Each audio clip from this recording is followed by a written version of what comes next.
नमस्कार दोस्तों। इस बार कुछ लोग असमंजस में हैं बहुत ज़्यादा कि होली 13 तारीख मार्च को मनाई जाएगी या 14 मार्च को। इसके अलावा बहुत से लोगों को यह भी जानने की जिज्ञासा है कि होलिका दहन का शुभ मुहूर्त क्या होगा और होलिका मनाने का सही नियम क्या है। इस वीडियो में हम आपको इन सभी प्रश्नों का उत्तर विस्तार पूर्वक से देंगे। इस साल 2025 की होली पर 3 महत्वपूर्ण घटनाएं एक साथ हो रही हैं, जो कि हमारा पहला है होली का पर्व, जो फागुन मास की पूर्णिमा को मनाया जाता है।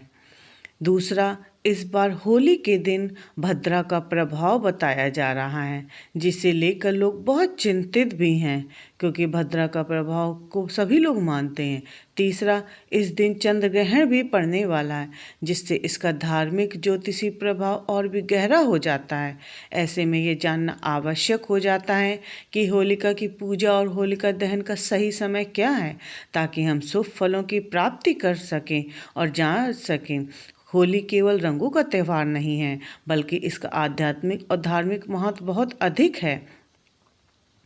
इस पर्व बुराई पर अच्छाई की जीत का विषय का प्रतीक है, जिसका प्रमाण हमें पौराणिक कथाओं में भी मिलता है। हिरण्यकश्यप के अत्याचार से भक्त प्रहलाद की रक्षा करने के लिए भगवान नरसिंह का प्रकट होना और होलिका का दहन में इसी पर्व का प्रमुख घटनाएं हैं। इसलिए इस दिन किए गए विशेष उपाय व्यक्ति जीवन में नकारात्मकता को दूर कर सकारात्मक ऊर्जा का संचार कर सकता है। आपको यह वीडियो अंत तक देखना चाहिए, बीच में स्किप या छोड़ना नहीं चाहिए, क्योंकि इससे हमको बताए गए होली के दौरान कौन कौन से उपाय करने से घर में सुख समृद्धि बनी रहती और दुर्भाग्य दूर रहता है। यह वीडियो बहुत ज्ञानवर्धक और लाभदायक होने वाला है। यदि आपको यह वीडियो पसंद आए तो इसे लाइक और दोस्तों और परिवार के साथ ज़रूर शेयर करें और साझा करें, और कमेंट बॉक्स में भगवान नरसिंह देव की जय अवश्य लिखें। इससे आपके जीवन में आने वाली सकारात्मक ऊर्जा बनी रहेगी और बुरी शक्तियां आपसे दूर रहेंगी। यह वर्ष विशेष क्योंकि होली के दिन भद्रा और चंद्र ग्रहण का संयोग बन रहा है। ज्योतिष शास्त्र के अनुसार भद्रा का प्रभाव शुभ कार्यों में बाधा डालता है, इसलिए इसके दौरान होलिका दहन नहीं किया जाता है। इसी प्रकार चंद्र ग्रहण का प्रभाव मानसिक और आध्यात्मिक ऊर्जा पर पड़ता है। यदि ग्रहण का समय होली की पूजा के साथ मेल खा रहा है तो विशेष सावधानी बरतनी चाहिए। इस बार होलिका दहन के लिए शुभ मुहूर्त क्या रहेगा, यह पंचांग और ज्योतिषीय गणनाओं पर निर्भर करेगा। हम आपको वीडियो में आगे बताएंगे कब और कैसे पूजा करनी चाहिए, ताकि इसका पूर्ण फलों की प्राप्ति और लाभ प्राप्त हो सके। होलिका दहन और पूजन विधि भी आप अब जानने जा रहे हैं। फागुन पूर्णिमा के दिन होली का पहला चरण पूरा होता है, जिसमें होलिका दहन किया जाता है। यह दहन केवल एक परंपरा नहीं है, बल्कि यह बुरी शक्तियों और विनाश का सकारात्मक ऊर्जा का प्रचार का प्रतीक है। हमारे भोलेनाथ चैनल को आप लाइक शेयर सब्सक्राइब जरूर करें। इस वीडियो में इस दिन विशेष रूप से पूजा की जाती है और अग्नि में कुछ सामग्री अर्पित की जाती है, जिससे जीवन में सुख शांति बनी रहती है। इस दिन सुबह जल्दी उठकर स्नान आदि करने के बाद पूजा की सामग्री एकत्र करनी चाहिए। इसमें गोबर से बनी आकृतियाँ, जिन्हें विभिन्न स्थानों में बड़कुल, बगुला या गोलियां कहा जाता है, हल्दी, कुमकुम, अक्षत, कच्चे मूंग, बतासे, नारियल, पुष्प और पवित्र जल शामिल होता है। सबसे पहले अपने घर में बड़कुल की पूजा करनी चाहिए।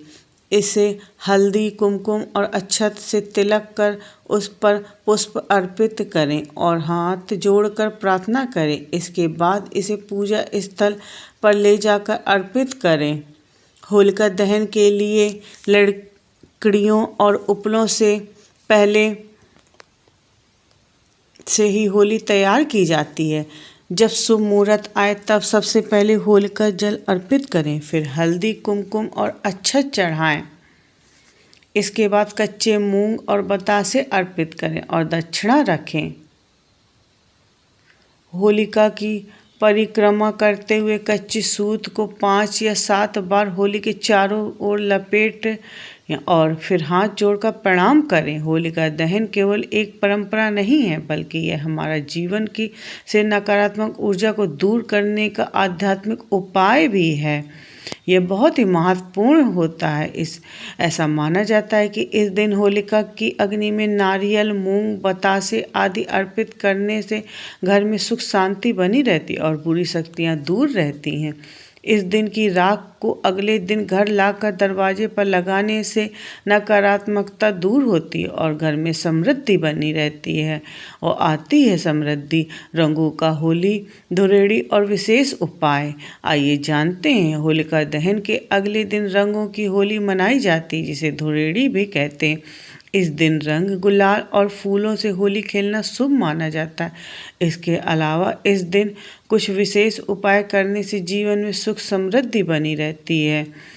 पहला नंबर, लक्ष्मी कृपा प्राप्ति के लिए इस दिन घर के मुख्य दरवाजे पर गुलाल छिड़कें और वहां पर एक दीपक अवश्य जलाएं और स्वास्तिक भी मेन गेट पे बना दें, जिससे सकारात्मक ऊर्जा का संचार होगा। नज़र दोष से बचाव के उपाय।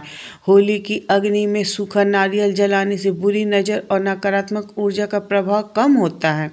धन वृद्धि के लिए उपाय।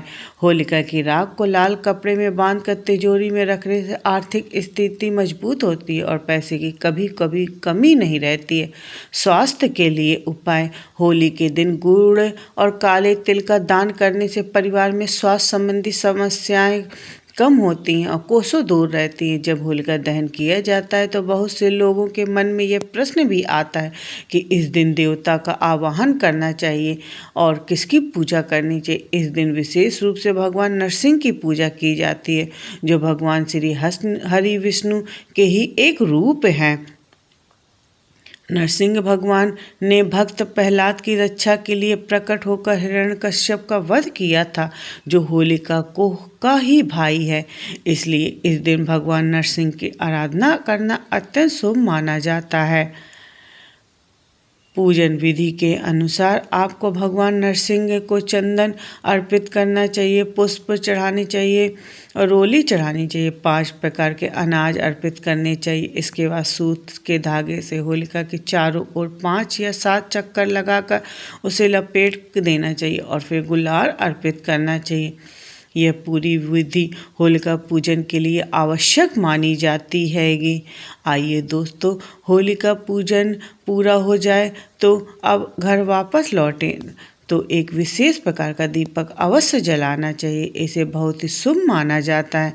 इसे कर मुंह वाला दीपक कहा जाता है, जो आटे से बनाया जाता है। यदि आटे का दीपक उपलब्ध न हो तो मिट्टी का दीपक भी ले सकते हैं आप। इस दीपक में तेल भरें और जब आप घर के मुख्य द्वार पर पहुँचें तो प्रवेश करने से पहले इसे जलाएं और प्रणाम करें। अपनी चौखट को दीपक पर कुछ पुष्प अर्पित करें और रोली चढ़ाएं। घर में प्रवेश करें। ऐसा करने से भगवान नरसिंह की कृपा आपके परिवार पर हमेशा बनी रहेगी और घर में किसी भी प्रकार की नकारात्मक ऊर्जा प्रवेश नहीं करती है। भद्रा और ग्रहण का प्रभाव। होलिका दहन का सबसे महत्वपूर्ण नियम यह है कि भगवान यह भद्रा काल के दौरान नहीं किया जाना चाहिए। भद्रा काल में शुभ कार्य करना निषेध माना गया है, वर्जित माना गया। इसका दुष्प्रभाव किसी भी पूजन में पड़ सकता है। इस साल होलिका वाले दिन भद्रा रात्रि 11:26 बजे समाप्त होगी। इसलिए होलिका दहन केवल इसके बाद ही किया जाना शुभ माना जा रहा है। भद्रा के दौरान होलिका दहन करने से विपरीत प्रभाव पड़ सकता है, इसलिए शुभ मुहूर्त के अनुसार ही दहन करें। इसका आपको पूर्ण फलों की प्राप्ति होगी। इसके अलावा इस साल होलिका के दिन चंद्र ग्रहण भी पड़ रहा है। यह चंद्र ग्रहण 14 मार्च को सुबह 10:41 से दोपहर 2:01 तक रहेगा। हालांकि होलिका दहन 13 मार्च की रात को किया जाएगा, इसलिए ग्रहण का उस पर कोई विशेष प्रभाव नहीं पड़ेगा। लेकिन फिर भी ग्रहण के दौरान विशेष सतर्कता और सावधानी रखनी चाहिए और शुद्धता का भी ध्यान रखना चाहिए। होलिका के दिन विशेष सावधानियाँ। होलिका के दिन कुछ विशेष सावधानियाँ और बरतनी चाहिए अवश्य।